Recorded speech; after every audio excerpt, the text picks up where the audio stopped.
Is popularity the solution to Zambia's current climate change crisis? Is popularity of Edgar Lungu the solution to the current issues of the power and energy crisis? Is popularity... It's not only popularity. You're being simplistic, Costa. Stop being simplistic. But I'm asking the questions. Stop being simplistic. But I'm asking the questions. Stop being simplistic. Is popularity... I'm not... We didn't say popularity is the only variable. He's also a wise man. No, and he also has experience. So maybe you should put all of them and say, is the experience, wisdom, and popularity the best thing for the Zambian people? I have not... You should have asked. I have not... But I'm asking and you're stopping me. I'm asking. Maybe you don't like the way I'm asking. Yeah. But you're being simplistic. I'm asking... No, you've told me... I've asked you why Edgar. You say he's the most popular. Yeah. So I'm asking... Among other variables. Is popularity the solution to the current You should have asked to say, are there other variables? Is popularity the... There are other variables. To the current high cost of living. There are other variables. Because Edgar has not given us a roadmap. There are other variables to alleviate the current situation. There are other variables, Costa. For instance, Dr. Edgar Chagwalungu is the most experienced leader in Zambia as we speak today. You understand? Everything that you're seeing being mismanaged by the current administration, he was there. He managed it. You understand? Despite COVID, despite drought, he managed the prices of fuel, you know. He managed the prices of mini meal, you know. He managed the exchange rate, you know. So these guys don't have COVID. They don't have any huge natural disaster issues. But they are faring. Is drought not a huge? You keep interrupting me. But I need to. You're acting more like I'm speaking to the UPNG Secretary General. No, with all due respect. With all due respect. No, with all due respect, I would not allow you to brand me as a cadre.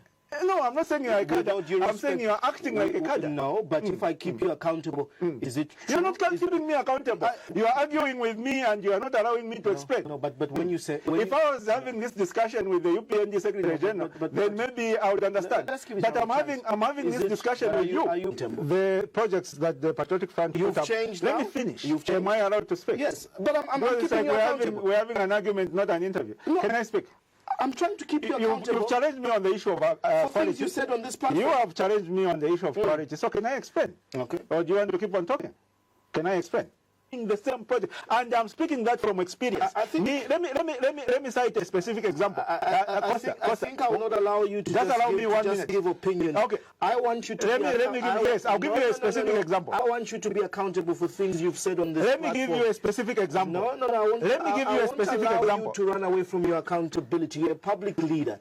You sat with me here. We discussed the Auditor General's report, where these issues of people being paid money and work's not being done. You said this. You can't sit here and tell me there was 0. Which is still there. It's still there. Nothing has changed. If anything, it has increased under the current administration. Why are you not calling out the peer? Why are you reducing it to say it was very minimal? It was very minimal. No. It was very minimal. No. During the 10 years of the PF, the Auditor General's lapses Costa, you are crowding up the issues. I'm not crowding. You are crowding up the issues because we are talking about the issues of quality. I want to hold you accountable. We are talking about the issues of quality. We are talking about the issues of quality. Why have you changed? So you can't move from the issues of quality. Now you are talking about issues of people being paid without doing the work. It's the same thing. No, we're talking about the issues of quality. What has been built and is it durable? That is quality. But if you are talking about misappropriation, let's talk about misappropriation. But don't crowd out the issues. So let's not crowd out the issues. My question to keep you accountable is, why should it suit you to tell the Zambian people today that it's okay for you to fraternize with Edgar Lungu? I'm not fraternizing him. Now, he's the last candidate for 2026. I'm not fraternizing him. Who you are supporting? Yes. But fraternizing is not the correct way. Who you are supporting? That's a wrong way. But did wrong. Why can't it be Sean Temple for 2026? Maybe you should withdraw that word. Fraternizing is not an appropriate word. Why? It's got very long connotations. You understand? So I would rather you withdraw it. Well, in my understanding, fraternizing simply means you're warming up to him. No. That's far from what is actually happening. My question we are in an alliance. Why are you warming up to a person who did wrong things that you condemned? Why does it suit you now? I've explained to you, but the use of that word, fraternizing, I've used the word demeaning. I'm using the word. Demeaning. Why are you warming up to them now? Yeah, so I'm asking you to withdraw the word fraternizing. I've withdrawn to say warming. Okay, that's better. Watch the entire video, my lovely viewers, from start to finish, to get the whole thing. Without wasting much of your time, let's get right into it.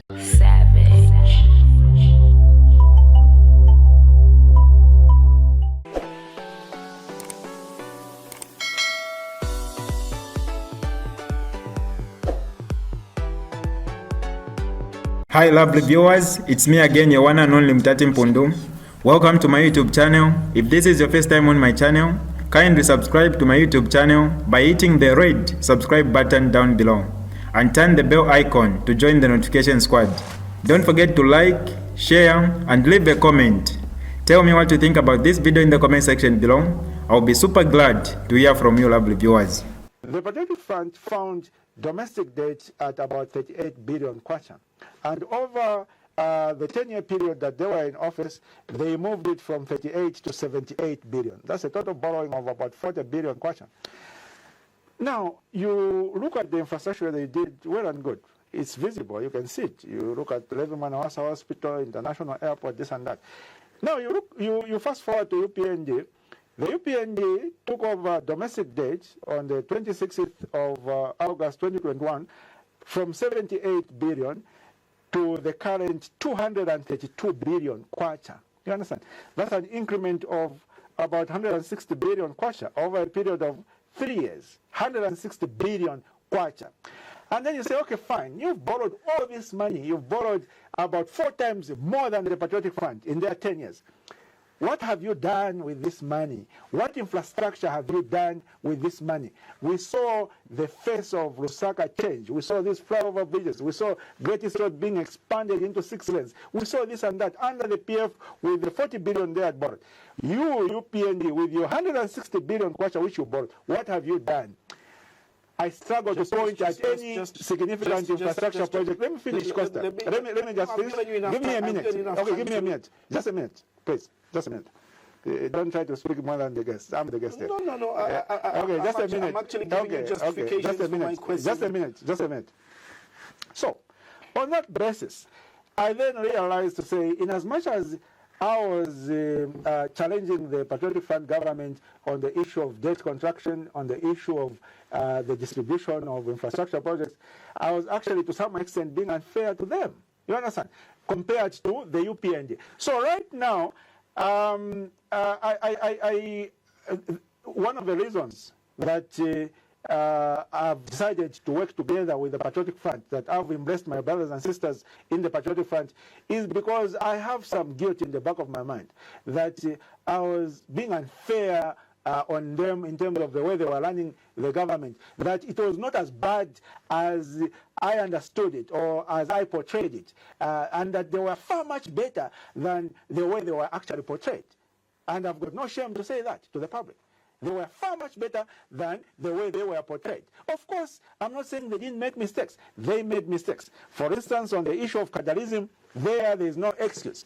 But President Eddy Lungu has come out to the public clearly, and he is on record, having apologized for not doing enough to address the issue of cadreism, and he has promised the Zambian people that when he's given... May I ask my question? Let me finish my sentence. He has assured the Zambian people that when he is given the next new mandate as the 8th president of this country, he will ensure that the issue of cadreism is nowhere near his governance. President Sean Tembo, you said Lusaka is not Zambia. And again, when you commend the PF, first of all, you spoke about ballooning domestic debt under the UPND in the last 3 years. Correct me, but I don't think most of the road projects under the PF were done under the domestic debt basket. They were done under the external debt borrowing of which we're still limping with over $15 billion of external debt. So let's talk about external debt. Let me explain to you the movement of external debt. I need to give context as well to my questions. Sure. I need to give context. You're not the one interviewing, I am. Go ahead. I am. Go ahead, my brother. Go ahead. So when the PF was leaving power in 2021, whether they returned power, you'll agree with me that even if it was PEP to take over power in 2021, you still would have found a debt mountain of over $13 billion. It was 11. To deal with. External debt was 11. You are still going to find a debt mountain to deal with. Agreed? I wouldn't call it a mountain. I would have found debt, yes, but not a mountain. A mountain is an exaggeration. It was a debt mountain on the basis of calculation on the volume of GDP based on what we're doing. But then each government that had to come in still had to deal with the debt. And they constructed those things with the fact that they had pushed that debt forward. You say now you can't see any development. Maybe President Sean Tembo, you're not traveling out of Lusaka. You're comparing, so you don't see anything in Lusaka. They've brought about CDF as a decentralization equalizer, boreholes being signed. It's on paper. It's on paper, like you're not there. It's not on paper. Yeah. We've seen all these projects being undertaken. Those are petty projects. You are not going out in the rural areas yourself. Those are petty projects. Why would you say they're petty projects? They are petty projects. When in the budget, there's money for feeder roads, there's money for hospitals, there's money for schools, there's money for boreholes. How would you describe, when people need water, how would you describe them petty projects? They are petty projects. I'll explain. But you raised Giving the issue. people water is petty projects, according to you? You raised the issue of foreign debt. So before we come to the issue of CDF projects, can we talk about the foreign debt so that I can explain to you the movement of foreign debt? Is that fine? Then we can come to the CDF, and I'll explain to you why what is being implemented by the UPND under CDF right now. Those are petty projects, they are not durable, and it's a waste of taxpayers' money. Because Costa, you know, Ndaromanzovuta, especially for us as Zambia, as a developing country, money is very difficult. When you look at the infrastructure that KK did, Ukaenda or Paimas de Police, that police station was built in 1966. But it's still standing, very strong, durable. It's durable infrastructure. Go to Central Police, go to police houses. When you spend public taxpayers' money, you need to put up durable infrastructure. That is your duty as a government. Simungazimanga chema dongo dongo, ramangarero mairo, the Kamasuru is blown, the roof is blown by a wind. You understand? And yet that is taxpayers' money. That is waste of taxpayers' money. Those are petty projects. But clearly, you understand? Those are petty projects. Are you being fair that even with the previous regime, the quality of works in the Auditor General's reports, you and I have discussed this on this platform, when you were in the opposition against the PF, you condemned them over the quality of the works. You know, quality is a relative term. Be honest. Quality is a relative term. You and I have discussed the Auditor General's report here, the quality, and you condemned the quality of the works. They're saying Madongo Dongo, there are roads that have had potholes after months, Sean Tembo. The projects that the Patriotic Front You've put up. changed Let now? me finish. You've changed. Am I allowed to speak? Yes, but I'm Because keeping you accountable. We're having an argument, not an interview. No. Can I speak? I'm trying to keep you accountable. You've challenged me on the issue of quality. Things you said on this platform. You have challenged me on the issue of quality. So can I explain? Okay. Or do you want to keep on talking? Can I explain? Yes. Under the Patriotic Front, yes, there were some infrastructure projects. I want to emphasize the word some infrastructure projects. In my view, maybe that would be 1% or 0.5%, which had quality issues. And those you find anywhere, even if it's an infrastructure project implemented in the United States of America, there will be some quality issues, some. But the key is to ensure that the majority of the projects you do are high quality projects. Only a small fraction, you have, some contractors who will be, misbehaving. And those you need to address, fire them and replace them. But there will be that small fraction of projects which might be faulty. That's understood. That's acceptable. But under the UPND, when you look at CDF projects, today, this year's CDF, they are building a classroom block, 1x3 classroom block. They tick the box we have built. In the next year's CDF, that classroom block fell down, so they are rebuilding the same classroom block.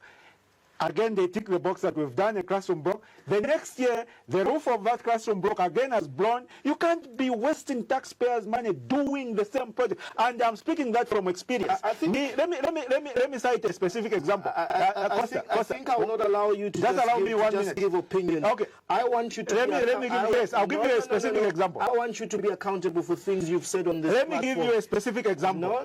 Let me give you a specific example. You to run away from your accountability. You're a public leader. You sat with me here. We discussed the Auditor General's report, where these issues of people being paid money and works not being done. You said this. You can't sit here and tell me there was 0. Which is still there. It's still there. Nothing has changed. If anything, it has increased under the current administration. Why are you not calling out the peer? Why are you reducing it to say it was very minimal? It was very minimal. No. It was very minimal. No. During the 10 years of the PF, the Auditor General's lapses Costa, you are crowding up the issues. I'm not crowding. You are crowding up the issues because we are talking about the issues of quality. I want to hold you accountable. We are talking about the issues of quality. We are talking about the issues of quality. Why have you changed? So you can't move from the issues of quality. Now you are talking about issues of people being paid without doing the work. It's the same thing. No, we're talking about the issues of quality. What has been built and is it durable? That is quality. But if you are talking about misappropriation, let's talk about misappropriation. But don't crowd out the issues. So let's not crowd out the issues. My question to keep you accountable is, why should it suit you to tell the Zambian people today that it's okay for you to fraternize with Edgar Lungu? I'm not fraternizing him. Now, he's the alliance candidate for 2026. I'm not fraternizing him. Who you are supporting? Yes. But fraternizing is not the correct word. Who you are supporting? That's a wrong word. But did wrong. Why can't it be Sean Temple for 2026? Maybe you should withdraw that word. Fraternizing is not an appropriate word. Why? It's got very long connotations. You understand? So I would rather you withdraw it.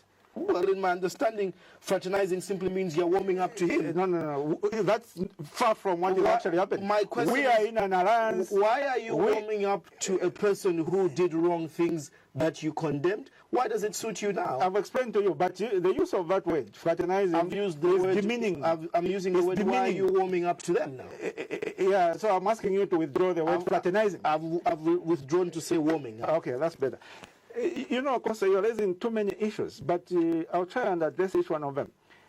I'll give you an example of a school near where I live. It's called Erensdale School. That school, it has been built under CDF, a 1x3 classroom block. It has been built under CDF since 2022. And every time there's a rain season, the roof gets blown out. And right now, as we are speaking, they are replacing the roof of that school. You understand? That is wastage of resources because you are putting up petty projects which the Zambian people are not able to get value for their money. There's a system we have. You know, at constituency level, there are no civil engineers there. There are no electrical engineers there. They don't know what the MPA of a brick is. They don't know what the specifications of the materials that should be used in a brick are. There are no quantity surveyors there. But we have a Ministry of Infrastructure. That is why under proper planning, under a proper government, these infrastructure projects should be undertaken by the ministry at the central government level, not delegating to each and every, individual to come up with infrastructure projects which are not able to last. Yes, that is my argument. But I'll come to your last question. You are saying we condemned certain things under the previous administration. Now we are working with them. I explained to you. I gave you the example of.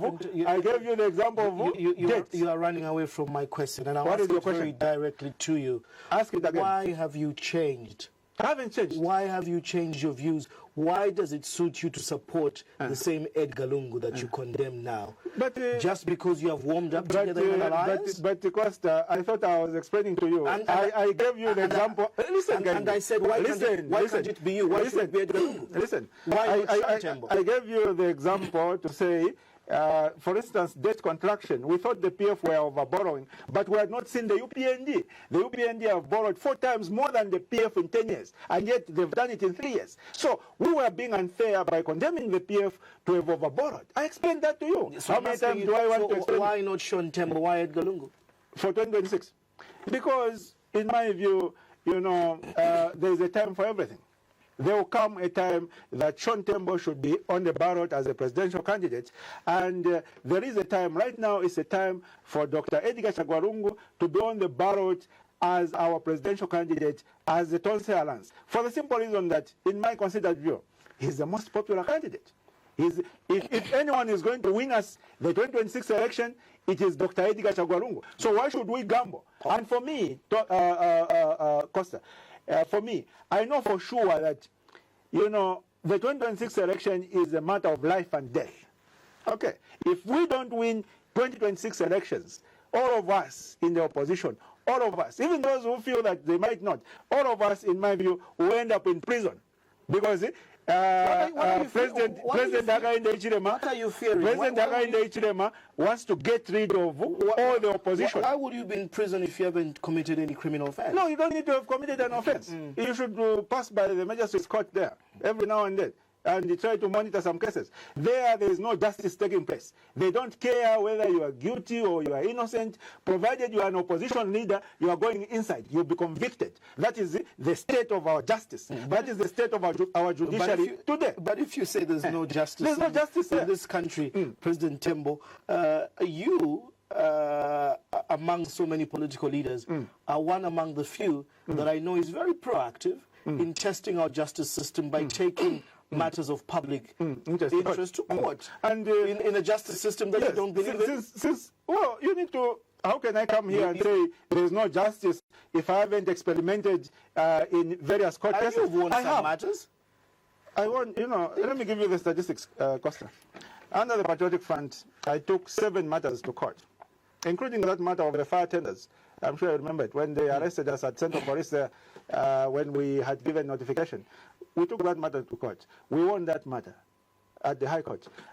We were awarded about 455,000 cash. Up to now, we haven't been paid. But we won that case. And we won 2 other cases out of the 7. You understand? So at that time, the judiciary was reasonably intact, in my view. Fast forward to now, under the 3 years of the UPND administration, we've taken a total of 13 matters to court. You know how many we've actually won? 0. 0 matters. And some of the matters, Costa, some of the matters, let me not be prejudicial. Let's move on. Maybe the matters let's move on. So again, you say, quoting you, I asked you, why Edgar Lungu and not Sean Tembo? Everything has its time, and for now... Yeah, it's Edgar Lungu. And for now... And there will be a time for Sean Tembo. And for now, the popular candidate is Edgar Lungu. Yes. Back to my earlier question. Is popularity the solution to Zambia's current climate change crisis? Is popularity of Edgar Lungu the solution to the current issues of the power and energy crisis? Is popularity... It's not only popularity. You're being simplistic, Costa. Stop being simplistic. But I'm asking the question. Stop being simplistic. But I'm asking the question. Stop being simplistic. Is popularity... I'm not... We didn't say popularity is the only variable. He's also a wise man. No, and he also has experience. So maybe you should put all of them and say, is he experience, wisdom, and popularity the best thing for the Zambian people? I have not... You should have asked. I have not... But I'm asking and you're stopping me. I'm asking. Maybe you don't like the way I'm asking. No, but you're being simplistic. I'm asking... No, you've told me... I've asked you why Edgar. You say he's the most popular. Yeah. So I'm asking... Among other variables. Is popularity the solution to the current You should have asked to say, are there other variables? Popularity the... There are other variables. To the current high cost of living. There are other variables. Because Edgar has not given us a roadmap. There are other variables to alleviate the current situation. There are other variables, Costa. For instance, Dr. Edgar Chagwa is the most experienced leader in Zambia as we speak today. You understand? Everything that you are seeing being mismanaged by the current administration, he was there. He managed it. You understand? Despite COVID, despite drought, he managed the prices of fuel, you know. He managed the prices of mini meal, you know. He managed the exchange rate, you know. So these guys don't have COVID. They don't have any huge natural disaster issues. But they are failing. Is drought not a huge you keep interrupting no, but me. I need to. You're acting more like I'm speaking to the UPNG Secretary General. No, with all due respect. With all due respect. Yeah. No, That's the way you are acting. with all due respect, I would not allow you to brand me as a cadre. No, I'm not saying you're a cadre. I'm saying you're acting like a cadre. No, but if I keep you accountable, is it true? You're not keeping me accountable. You are arguing with me and you are not allowing me to explain. No, but when you say... if I was having this discussion with the UPNG Secretary General, then maybe I would understand. But I'm having this discussion with you. Are you being honest as a Zambian when you say there's no natural calamity right now when there's a drought? Are you being honest? There is a drought, even under PF there was a drought. No, but this is what I'm saying. You're saying that they are not going through COVID, they're not going through anything. But I'm saying is there no under drought? The previous administration, they had a combination of all those calamities. But they still managed. Yeah, but is it correct for you to say there's no calamity now? Well, there is some drought, but you know that drought, Costa. Let me explain to you. That drought is not the way it is being portrayed by government. You know, Zambia is a big country. We have 10 provinces. You agree with me? At least let's agree on the provinces. We can argue on other things. Zambia has 10 provinces, isn't it? Out of those 10 provinces, Costa, 5 of them had ample rainfall, a lot of rainfall up there north. All the entire northern block had ample rainfall. Only the southern part of the country, the other 5 provinces, didn't have rainfall. So that's why the drought that we're talking about now cannot be compared with the drought we had in 2017, because the drought in 2017 was across the entire country. The only reason that the drought this time around sounds very prominent is because it has been hyped up by the current administration to explain their failures. If we had a competent government in office, Costa, if we had a competent government in office, the way we are going to have a competent government in office after 2026, we wouldn't be talking about lack of mini-meal, lack of maize, no, because they would have ensured that those 5 provinces up there produced enough food to feed the other 5 provinces which are down here. But we had a situation whereby, because of the regional mind, they've got a very regional mind, the people in office, very regional mind, they distributed the majority of the farming inputs on the southern part of the country. You understand? And the northern part of the country didn't have farming inputs. So when the rains failed on the southern part of the country, you know, central and so on and so forth, there was total hunger across the country. If we had a competent government and if they had fairly distributed all the farming inputs, we would still have had a bumper harvest. Again, I will stick to the facts. Yes. That from a political lens, you describe your political opponents, the UPND, as failing in leadership. That's a political lens. I will speak to what the experts are saying. The Zambezi, who are those experts? The Zambezi River Authority, the Meteorological Department. No, parastatals under the current administration are not experts. Those are cadres also. I am running the interview. You are not. So again, unless you want to curtail me to Costa, you're making statements. You're not asking questions. You should learn to ask questions. I'm making statements of fact to justify my question. That's why I'm saying this like I'm debating with the UPNG Secretary General, because you are making statements. I think then we cannot understand each other. You are making statements because you are making political statements. Yes, it's my job. I'm making a statement. You are the interviewer. Your job is to ask questions. My job is to answer the questions. Can you allow me to do my job? Yes. Can you allow me to do my job? Also allow me to do my job. Yes, but I've given you a chance. So I'm making a statement of fact. Don't make statements. Can you ask questions? But I need if you make statements, unless you tell me you've become a politician. I'm giving a background to my question. The Zambezi River Authority has projected that there's low water levels in the Kariba. The Met Department, who you're calling cadres, apart from that, regional bodies that measure climatic conditions and weather globally have said the drought will not only hit Zambia, the El Nino has not only hit Zambia. Why then would you refuse that this is not a natural phenomenon of its greatest magnitude when experts have said that this is a drought that has affected the country for the worst time in 100 years? I'm not making statements. I'm asking you a question on the basis of facts. Can I answer now? And you won't interrupt me. Is that a deal? I answer. Okay, fine. So, when you look at these parastatals, Zambezi River Authority, this and that. Those are not professional parastators. Those are parastators that are led by very politically inclined individuals. So whatever they say has got no credibility whatsoever. How can you say we've had the worst drought in the history of Zambia when 5 of the provinces had upper rainfall, even floods? How can you say that? And you call that body a professional body? It's not. That's a cadre organization, a UPND cadre organization. So those statements you are referring to, they carry no credibility, Costa. They carry no credibility whatsoever. Let's move on to something else. So when these organizations exist before the UPND in 2015, in 2017, they were not politically inclined, they were not experts, because now it's the UPND, because the Zambezi River Authority, again, I think let's stick to facts, President Tembo. Let's stick to facts. The Zambezi River Authority is a shared body between Zambia and Zimbabwe to manage the Kariba Dam. So if you tell me this is a UPND infiltrated organization, a parastatal, and again for statement of fact, that is not true. You're lying. So, Costa, when you look at the Zambezi River Authority, their mandate and their jurisdiction is only the Lake Kariba. And that's what I'm referring to. Let me explain. Okay.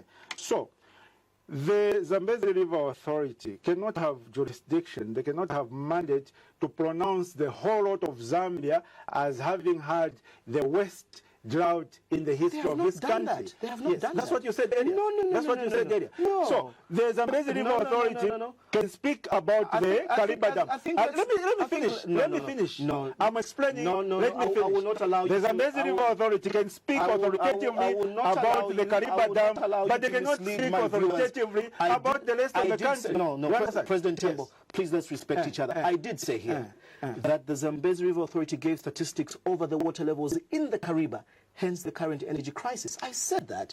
If that's what you said, then... And you were trying to stop me from giving a statement of fact. Why am I referring to this?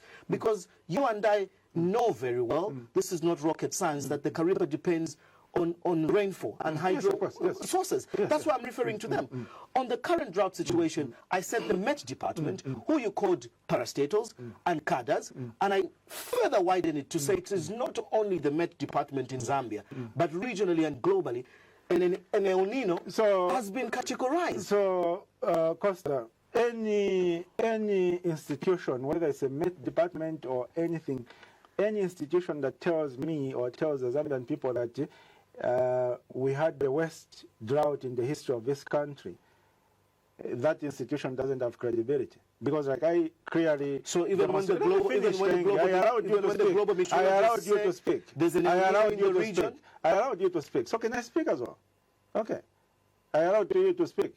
And when I say it's like I'm debating with the UPND Secretary General, you get upset. But you're not allowing me to speak. Allow me to speak. Yes. So my point is that in 2017, we had a drought which covered the entire country.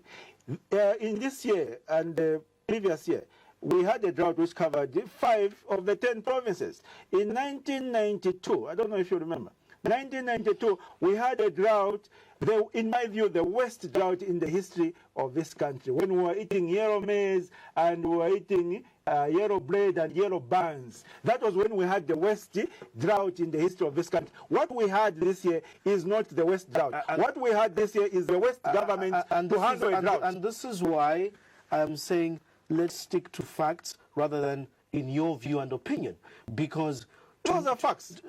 The fact that out of 10 provinces, the drought affected. That's your opinion, but you want to stop me. Costa, okay, let's agree on something. Is it my opinion? Is it my opinion that the current drought only affected 5 provinces? It's not your. Is it my opinion that the current drought only affected 5 provinces? Can we address that at least? It's your opinion. It's not my opinion. It's a fact. Because when the experts, you can Google it. Excuse me. Google the El Nino facts. Excuse me. Can we have order? I'm asking the questions. I've given you time to speak. No, allow me to explain and answer the question. But I haven't asked any question. You can't ask me a question and when I try to answer a question. You can't ask me a question. I haven't asked you a question right now. Costa, you can't make statements wrong statements for 2 minutes and then I ask me a haven't made any question. wrong statements. You I'm ask me a trying to- question after making statements for 2 minutes. You ask me a question, and then when I try to answer that question, you can tell me. You have justified to saying your Then own- what is my point of you being have here? justified- What would be my point of being here? Just hold on. You understand? You can't, Costa. You can't make statements for 2 minutes and then ask a question. When I try to answer that question, you can tell me. So effectively, what the viewers will listen to are your wrong statements, which you made for 2 minutes. We can't operate like that. We can't operate like that. I think we need to correct what is true and what is statement of fact. Yes. We are giving It's a statement of fact that we are giving what the experts are saying. You are giving an opinion. It's not an opinion. Base it on It's a facts. fact. Base it on It's a numbers. fact. It's a Base fact. it on It's a numbers. fact, Costa, that out of the 10 what provinces, empirical evidence are you giving based on what experts are saying to say this was not the worst drought? You're saying in It's your, not the worst you're drought saying because in your we had view. rainfall. You are saying in your view. we had rainfall in 5 of the 10 provinces. Back it with we facts. I've told you the experts. Okay, facts. Okay, let me call my provincial chairman for Northern Province and ask him if they had ample rainfall. Then that would be a fact, I isn't it? cannot allow you to make a phone call in a program. You want facts. So I want I to give you cannot facts. allow you. No, obviously, if we're discussing The issues- northern region of this country had ample rainfall. That's a fact, Costa. It's a fact. There's no need of arguing on facts. Let's move. Okay. Let's move on to the aspect of what the solutions are to the current crisis. And I ask this question on the basis of we have not heard that these are the solutions to the high cost of living. These are the solutions to the power crisis. This was my questions, and I was asking basically for the facts. Let's answer those questions. What's your question? Okay.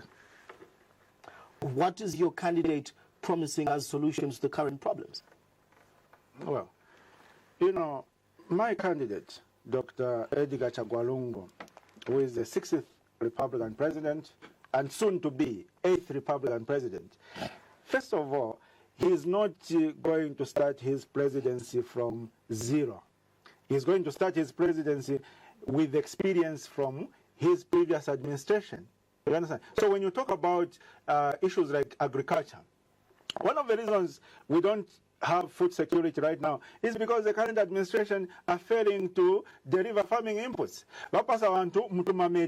So my candidate, Dr. Edgar Chagwarungu, will not need to do any magic. He will not need to do anything out of this world. No. He will simply continue doing what he was doing when he was in office, and which was to distribute ample farming inputs to the farmers, 6 bags per person, as well as 10 kg of groundnuts, 10 kg, 20 kg of maize, and so on and so forth. So he will not need to do anything out of this world, no. He will simply continue to do and implement the policies he had in agriculture. Talk about mining. Can I move to mining now? I asked you about the power crisis. Okay, I'll come to the power crisis. So I'll again, come to the if power I crisis challenge you and that the you're cost not of living. answering my questions, you say I'm a UPND cadre. Okay, let me go directly to the power crisis. Is that fine? So that we can begin to make friends. Since you're the interviewer here, you're the commander-in-chief. So that we can begin to make friends, Costa. The power crisis, Costa, and here, these are technical issues. So if it is possible, try not to interrupt me. I want to explain about the power crisis. As long as you tell the truth. As long as you tell the truth. Yeah, of course. You're not a measure of what is true and what is not. Far from it. You're not. Well, so anyway, let's move on. That's the problem of being interviewed by Ombu. You can pretty much say anything. So on the power issue, Costa, when the Patriotic Front administration were leaving office in 2021, our consumption as a nation at peak hour was about 2,200 megawatts. Okay. And our total production was about 2,950 megawatts. So we had an excess of about 750 megawatts. Okay. Now, do you know what the key variables were to bring about that excess? The biggest variable, which the Dr. Edgar Chagwarungo's administration introduced in the energy sector, was the independent power producers. That is it, the biggest variable. So by 2021, there was a wide variety of independent power producers, each one of which was producing whatever they could to add to the grid. You had Ndola Energy, they were producing about 40 megawatts. You had Rusefa Power, they were producing about 66 megawatts, and so on and so forth. And they were helping ZESCO. You understand? So the majority of the power was being produced from alternative sources. Now, post 2021, after our friends in the UPND came into office, they stopped paying the independent power producers. Why? Because they believed that those were PF companies or PF-aligned companies. So if you look at the strategy of President Hichilema, is to cut off the funding, any potential funding to the opposition. So anyone, let me finish. Again, if I interject, because honestly, you're not telling the truth. Let me finish. Let me finish.